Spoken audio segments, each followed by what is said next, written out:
क्या एक्सपेंस आएगा टर्की में, और कुछ डॉक्यूमेंट्स की रिक्वायरमेंट को भी देख लेंगे। 5 लाख, 6 लाख, 4 लाख, 7 लाख रुपए। अच्छा, यहाँ पे टेस्ट की रिक्वायरमेंट है कोई नहीं, ना आइल्स की, ना पीटी की। अस्सलाम वालेकुम and welcome to our YouTube channel. My name is Azim Qasim and I am founder and CEO of Edify group of companies. At Edify group of companies we provide information regarding study abroad, immigration, career counselling. आज की video है जी Turkey के ऊपर। Turkey की मैंने एक video बनाई थी, top 7 reasons to choose Turkey.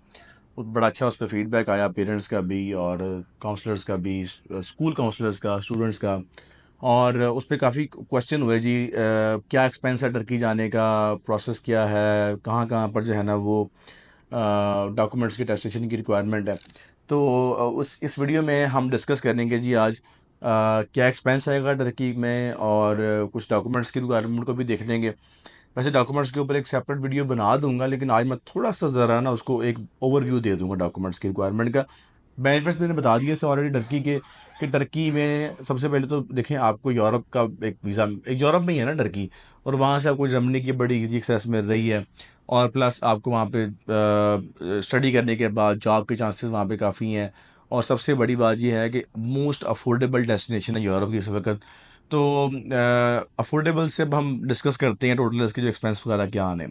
देखिए, अगर तो यहाँ पे जो यूनिवर्सिटीज़ हैं ना इस वक्त इसके अंदर, टर्की के अंदर, वो अस्कदर है, बाचा शायर है, इस तरह की बहुत सारा यूनिवर्सिटीज़ हैं।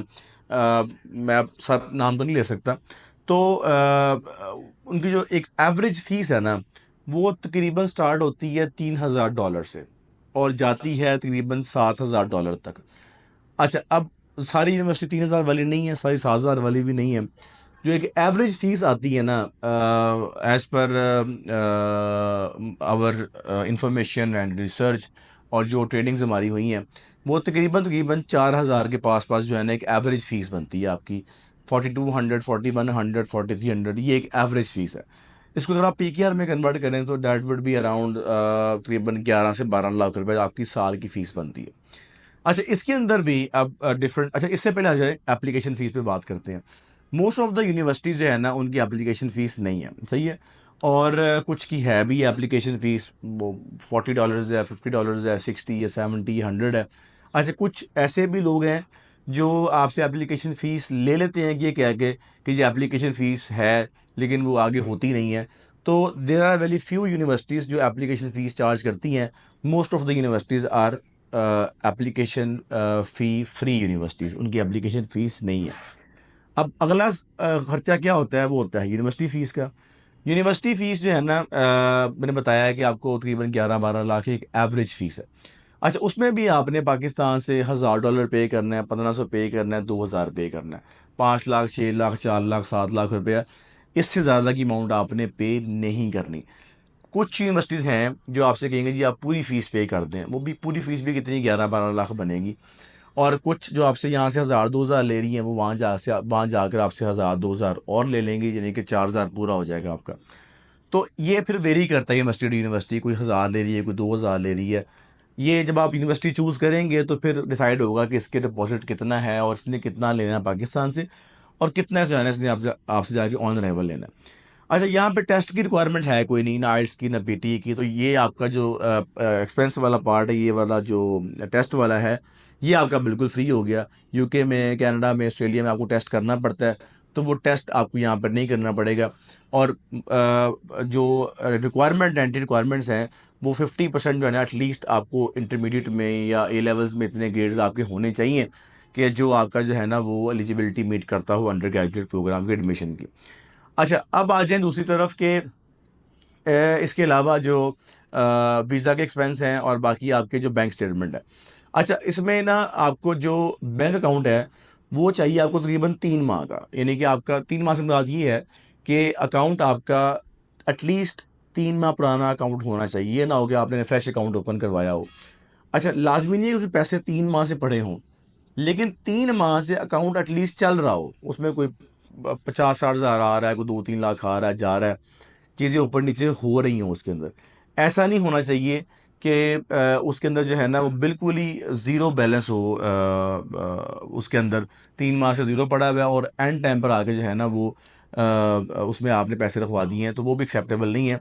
हाँ, अलबत्ता उसमें कोई थोड़ी बहुत आई चलाई जो है ना वो होनी चाहिए, क्या नाम है उसका, बैंक स्टेटमेंट के अंदर बिल्कुल ज़ीरो नहीं होना चाहिए अकाउंट आपका। और 20 लाख की जो स्टेटमेंट है that is more than sufficient. 20 lakh आपने अकाउंट में रखवाना है, ये आपकी स्टेटमेंट चल जाएगी। आपको स्पॉन्सर आपके फादर मदर ताया चाचा अलाउ तो सारे ही हैं, जैसे ऑस्ट्रेलिया में सारे अलाउ हैं, बट आई वुड रिकमेंड के use statement of either your Elder brother mother और फादर। इनके अलावा आपने उनके कुछ फाइनेंशियल्स भी देने पड़ेंगे आपको कि वो करते क्या है, सोर्स ऑफ इनकम क्या है, आप एंटी एंड टैक्स रिटर्न दे दें उनकी, जो एक नॉर्मल सी रिक्वायरमेंट है। वैसे तो बड़ी अच्छी वीज़ा रेशियो है टर्की की, लेकिन जैसे ही रश पड़ता है तो पता है कि उसमें फिर सख्ती आना शुरू हो जाती है। और जो वीज़ा के एक्सपेंस है आपके, वो तकरीबन 60 से 70 हज़ार रुपये जो है ना आपके वीज़ा का एक्सपेंस है, जिसमें आपकी जो है ना वीज़ा फ़ीस शामिल है, वो सारा कुछ उसमें इंक्लूड है। इसके अलावा आपने जो अटेस्टेशन करवानी है अपनी, वो आपकी इंटर IBCC से अटेस्टेशन होनी है आपकी, वो आपकी 4-5 हज़ार की अटेस्टेशन होती है ज़्यादा से ज़्यादा, इससे ज़्यादा कोई आपका एक्सपेंस वहाँ पर नहीं आना। तो इसके अलावा आपने टिकट अपनी परचेज़ करनी है। आपकी टिकट कितने की होगी, मेरा ख़्याल है कोई $500 की होगी या $400 की टिकट होगी आपकी। और आपने जिस कंपनी से आप केस करवा रहे हैं उनकी आपने फ़ीस पे करनी है। एडिफाई से करवा रहे हैं, आपने एडिफाई की फ़ीस पे करनी है। किसी भी कंपनी से आप करवा रहे हैं उसकी आपने फ़ीस पे करनी है। अच्छा, अगर मैं इसको अब सम अप करूँ ना, तो ये मेरा ख़्याल है तकरीबन आपका जो ओवरऑल एक्सपेंस है, ओवरऑल साल का जो एक्सपेंस है, दैट वुड बी 11 से 15 लाख रुपया। सही है?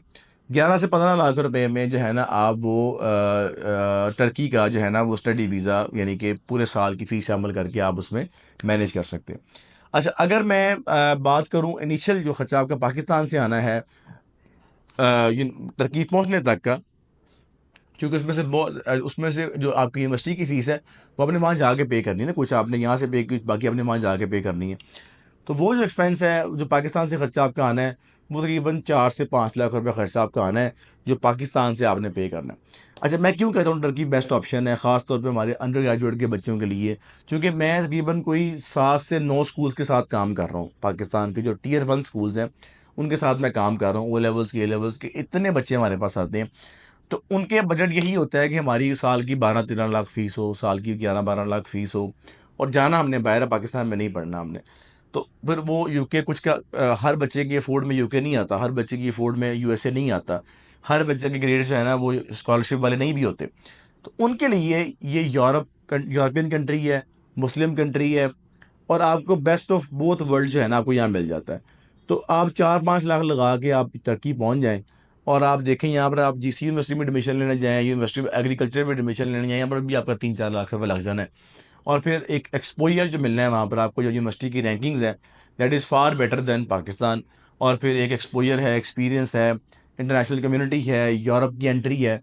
तो इसलिए मैंने लास्ट वीडियो बनाई थी कि Turkey is a very lucrative and best option for students जिन्होंने वहाँ जाके अपने बजट के अंदर खेलना है, जॉब नहीं करनी, प्योर स्टडी करनी है। जॉब कर सकते हैं, अगर वर्क वहाँ पे अलाउ है, स्टडी आपको वो पार्ट टाइम वर्क वहाँ पे आपको अलाउ है, अगर आप करना चाहें कर सकते हैं। बट जो बच्चे ज़्यादा और आप कह लें कि स्टडी ओरिएंटेड हैं, उनके लिए this is the best option. और फिर वहाँ से जाकर यूरोप जाना और वहाँ पे रह के बिज़नेस करना या वहाँ पे रह के जॉब करना, वो भी एक बहुत अच्छी ऑप्शन आपके लिए है। तो अगर आप टर्की अप्लाई करना चाहते हैं, simply log on to edify.pk/apply और कर दें अप्लाई, और visit any of our nearest branch for more information. Channel को सब्सक्राइब करना मत भूलिएगा, और आप ये वीडियो को अपने दोस्तों के साथ शेयर कीजिएगा जो टर्की के एक्सपेंस को जानना चाह रहे हैं, उनके लिए ये वीडियो है, उनको पहुंचाइएगा, और चैनल को लाजमी सब्सक्राइब कीजिएगा। Thank you so much. अल्लाह हाफ़िज़।